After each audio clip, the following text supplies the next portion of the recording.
Productive या procrastination यानी टाला मटोली। आप सोचेंगे कि ये दो शब्द एक साथ नहीं चलते हैं। आप या तो प्रोडक्टिव हैं या आप टाल मटोल कर रहे हैं, है ना?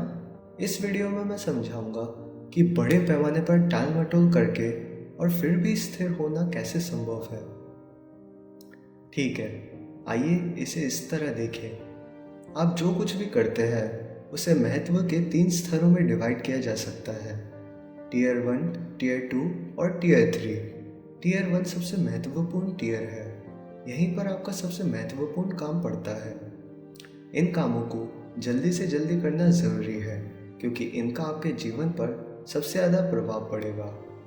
उदाहरण के लिए, आपकी मास्टर्स डिग्री के लिए थीसिस लिखना, अपने काम के लिए एक बड़ा प्रोजेक्ट पूरा करना, अपने वित्त की योजना बनाना। इन कार्यों को जितना जल्दी कर लें उतना अच्छा है। फिर हमारे पास टीयर 2 है। ये गतिविधियाँ अभी भी महत्वपूर्ण है, लेकिन उतनी महत्वपूर्ण नहीं है जितनी टीयर 1 में आपका मुख्य कार्य। इस श्रेणी के अंतर्गत आने वाली चीज़ें हैं: ईमेल का जवाब देना, घर की सफाई करना, जिम के लिए जाना। आपको इन कार्यों को तब करना चाहिए जब आपके पास अतिरिक्त समय हो और आप टीयर 1 पर काम नहीं कर रहे हो। जब आप टीयर 2 का काम कर रहे होते हैं तब भी आप प्रोडक्टिव होते हैं। फिर अंत में हमारे पास टीयर 3 है।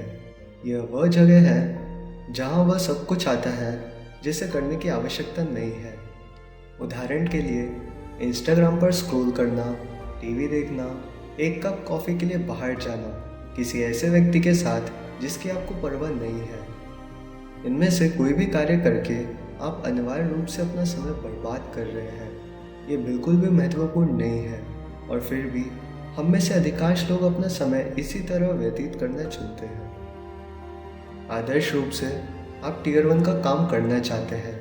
कभी कभी आप खुद को इसमें नहीं ला पाते और इससे कोई फर्क नहीं पड़ता कि आप कौन हैं। देर सवेर ये हम सभी के साथ होता है। एक समय आता है जब हमारे सबसे महत्वपूर्ण कार्य के प्रति बहुत अधिक मानसिक प्रतिरोध होता है, इसलिए हम देर करते हैं। लेकिन टाल मटोल का मतलब यह नहीं है कि हम कुछ नहीं कर रहे हैं या हम बस एक खाली दीवार को घूर रहे हैं। ज़्यादातर समय हम अपने फ़ोन को ब्राउज़ करते समय टीवी के सामने एक सोफे पर कूद जाते हैं। ये लगभग वैसा ही है टीयर 3 करके जैसे कि हम टीयर 1 का काम करके या तो सुपर प्रोडक्टिव है या हम सुपर आलसी है। अब क्या होगा यदि आप टीयर 3 के सभी कार्यों को करने की संभावना को हटा दें या कम से कम आपके लिए उन्हें करना कठिन बना दें?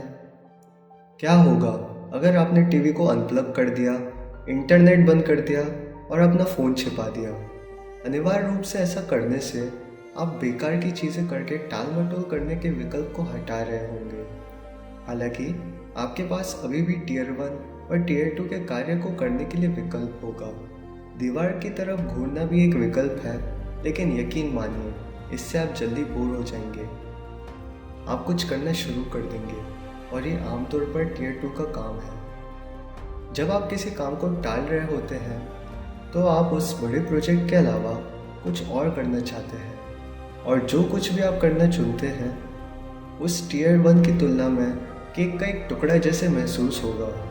इसलिए इसका लाभ उठाएं और कुछ ऐसा करें जो अभी भी करने योग्य है, और ये सुनिश्चित करना आपके ऊपर है कि यह कम से कम टीयर 2 का काम है। इसलिए अपनी डेस्क साफ करें, बर्तन धोएं, कुछ लक्ष्य लिखें, एक नए विचार पर मंथन करें और आगे बढ़ें। जिम जाएं, कुछ ईमेल का जवाब दें, किसी ऐसी चीज़ पर उत्पादक बने जो अभी भी सार्थक हो। मैं आपको अपना व्यक्तित्व उदाहरण देता हूँ कि मैंने इसे अपने जीवन में कैसे उपयोग किया। मैं काम के लिए एक परियोजना पर काम कर रहा था और परियोजना की देय तिथि पर मेरे पास एक सख्त सीमा थी। हालांकि एक दिन उस प्रोजेक्ट पर 2 सप्ताह तक काम करने के बाद उस पर काम करना जारी रखने के लिए मैं अपने आप को नहीं ला सका। इसलिए मैंने टाल मटोल करना शुरू कर दिया। आमतौर पर जब भी मैं कुछ टाल रहा होता हूँ, मैं इंस्टाग्राम ब्राउज़ करना पसंद करता हूँ। यही मेरी सबसे बड़ी कमज़ोरी है। हालांकि क्योंकि मैं उस कमज़ोरी से अवगत हूँ, मैंने इंटरनेट को अनप्लग कर दिया था। इसलिए मैं विभिन्न वेबसाइटों के माध्यम से सर्फिंग करने के लिए असमर्थ था। अब क्योंकि मैं वह नहीं कर पा रहा था जो मैं करना चाहता था, मैं ऊब गया जल्दी। मैं कुछ ऐसा करना चाहता था जो काम से संबंधित ना हो, लेकिन मैंने अपना पसंदीदा विकल्प हटा दिया था। और क्योंकि मैं अपना टियर 1 नहीं करना चाहता था और टियर 3 का ऑप्शन ही नहीं था, मैंने इसकी बजाय टियर 2 के कार्य किए। मैंने अपना पूरा अपार्टमेंट साफ किया, घंटों पियानो बजाने का अभ्यास किया, मैंने पूरे 4 अध्याय पढ़े और जिम गया। क्या मैं प्रोडक्टिव था? ज़रूर। क्या मैं टाल मटोल कर रहा था?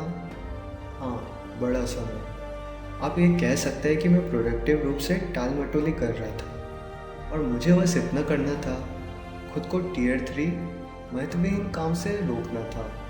तो अगली बार जब आप किसी ऐसे व्यक्ति को देखें जो अत्यधिक उत्पादक है, तो ये हो सकता है कि वे न्यायप्रिय हो। किसी चीज़ पर टाल मटोल करना और उनके प्रति होने वाली उत्पादकता उसी का परिणाम है, और आप इसे अपने जीवन में भी दोहरा सकते हैं। जब भी आपको कोई महत्वपूर्ण काम करना हो और आपके मन उसे करने को ना हो, तो सीधे टियर 3 पर कूदे नहीं। इसकी बजाय टियर 3 काम को शुरू करना भी अपने लिए कठिन बना लें। बोरियत तब आपको उठने और कुछ टियर 2 का काम करने के लिए प्रेरित करेगी। इस तरह आप अपना खाली समय के दौरान कम से कम कुछ सार्थक करेंगे। अनिवार्य रूप से आप एक उत्पादक टाल मटोल करने वाले बन जाएंगे। आशा करता हूँ आप इस वीडियो से फिर कुछ नया सीखे होंगे। देखने के लिए धन्यवाद।